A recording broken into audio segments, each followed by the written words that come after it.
एका मुलासाठी मी माझं शिक्षण पण थांबवलं, घर पण सोडलं।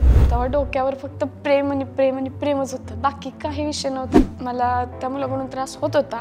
पप्पांना फोन केलेला, सांगितलं की तू आमच्यासाठी मेलीस। मला त्या कामामुळे माझं पोट भरते, त्यामुळे मी माझ्या कामाला जास्त प्राधान्य देते। जे होतं ते चांगल्यासाठी होतं, फक्त कमी आहे ते मम्मी पप्पांचे, बाकी कोणाची नाही। माझी बोलायची कधी धाडस नाही झालं। मी नाही म्हणलं तर मी कमवून त्यांना घालू शकते, पण माझी इच्छा आहे ती।